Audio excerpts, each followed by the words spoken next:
les plus jeunes. Alors, je vais laisser Vincent poser sa question lui-même. Ah, je vais avec ta voix? Ben, c'est parce que les gens... Ils n'entendront pas dans le... Donc, ce que je trouve bizarre par rapport aux questions qu'on a reçues aujourd'hui, c'est que l'année passée, on a eu un grand mouvement étudiant qui a complètement mobilisé des jeunes à travers tout le Québec. Puis, on sait que le PVQ a manqué le train au passage. Notre ancien chef, M. Sabourin, a participé à quelques manifestations de manière très peu enthousiaste. Puis là, aujourd'hui, on aurait une manière, on va dire, un peu de rattraper notre retard en s'intéressant à ça, mais il n'y a aucune question qui est posée là-dessus, donc je vais m'en charger. Donc, j'aimerais savoir, on sait que le Parti vert est pour la gratuité. Donc, comme candidat, vous n'avez pas le choix d'être pour la gratuité, vu que c'est un choix de nos membres. Donc, ma question, c'est plutôt, pourquoi, selon vous, la gratuité scolaire est importante? Et qu'est-ce que vous comptez faire pour la porter dans le débat au Québec, puis montrer que c'est la position verte qui est la meilleure sur la gratuité? Alors, on va retourner dans l'ordre. Donc, on repart encore de Marc-André vers Pierre-Étienne. Ça va? Ah oui, mais ça va, il te répondra pas. Ça vole, ça vole. Alors, ça vole bas. Concernant le dossier d'éducation, de la gratuité scolaire, on est tous pour, c'est sûr, pour la gratuité scolaire le plus possible.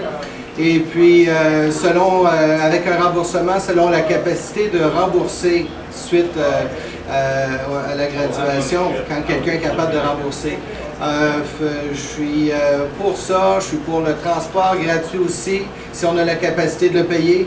Je suis pour la santé gratuite, tous les services gratuits, on l'est tous. Par contre, c'est toujours une question de capacité. Si on demande la gratuité partout, ben, à un moment donné, notre crédibilité va prendre un coup. Alors, selon la Charte mondiale des Verts, j'y reviens toujours, c'est une belle charte, ça vaut la peine de s'y inspirer. Ça couvre énormément de sujets. Et puis, ça dit qu'au bout de la ligne, on veut pouvoir survivre, on peut pouvoir travailler ensemble, évoluer ensemble, et puis continuer à vivre ensemble, puis vivre une bonne vie. Alors, tout le monde a droit à sa qualité de vivre, tout le monde a droit de l'air respirable et de l'eau potable et un bon environnement. Merci. Okay, mais moi, je suis fortement en faveur de la gratuité scolaire. Je crois que c'est une idée qui a fait beaucoup de chemin au Québec dans la dernière année. Je crois que c'est important d'avoir un chef qui va manifester son point de vue et le point de vue du parti. Je crois que les jeunes ont besoin de prendre plus de place dans ce parti. Il y a quelques personnes, dont Christian, qui m'a parlé d'une aile jeunesse pour le Parti vert du Québec. Je crois que c'est une bonne idée et qu'il faut inspirer beaucoup plus de jeunes pour s'impliquer en politique, pour se présenter comme candidat. Et je crois que l'implication dans ce mouvement a vraiment fait avancer les jeunes du Québec et fait avancer la province lui-même. C'est ça mon point de vue sur cet enjeu. Moi, quand j'entends parler de gratuité scolaire, je peux vous dire que ça me fait un coup au cœur. Parce que moi, je viens d'un pays où, jusqu'à l'âge de l'université, on ne paye pas du tout de frais de scolarité. Quand je dis pas du tout, je dis pas du tout. En ayant été en plus présidente du comité de parents, je me suis rendu compte que dans un même comté, dans une même MRC, on pouvait avoir pour un même niveau scolaire des parents qui payaient du simple au triple. Donc c'est complètement anormal que les familles soient les otages des commissions scolaires pour payer des frais qui en fin de compte pourraient ne pas être payés.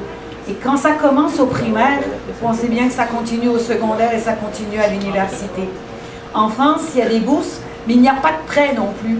Quand moi j'ai entendu des gens me dire « je rembourse un prêt étudiant », j'ai dit « c'est quoi cette merde ?» Je m'excuse du terme, mais je ne comprends pas qu'on puisse commencer sa vie en remboursant un prêt pour avoir étudié. Donc, moi, me dire que je vais militer pour ça, j'ai déjà milité, puis je vais continuer, je ne comprends pas. Et comment voulez-vous qu'un enfant qui entend ses parents dire à la maison « hey, ça coûte cher l'école, tu te rends compte et tout », ne soit pas dans sa tête à travailler puis dire « hey, moi j'en ai marre que mes parents disent ça ». Le décrochage scolaire, ça peut aussi commencer là, à entendre les parents dire que ça coûte très cher. Donc, il y a tout un tas de choses qui entraînent la solution, qui entraînent les problématiques qu'on a aujourd'hui. Et là-dedans, je vous dis, j'ai travaillé longtemps, pendant que j'étais près des commissions scolaires.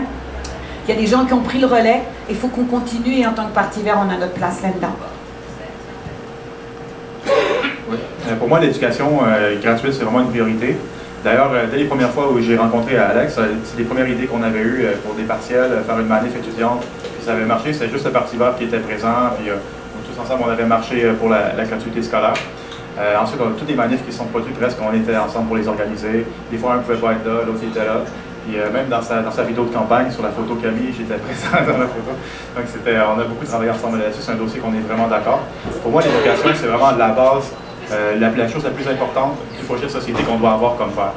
Je pense que si on veut faire la promotion de l'humain, il faut vraiment faire la promotion de ses capacités créatrices, de son intelligence.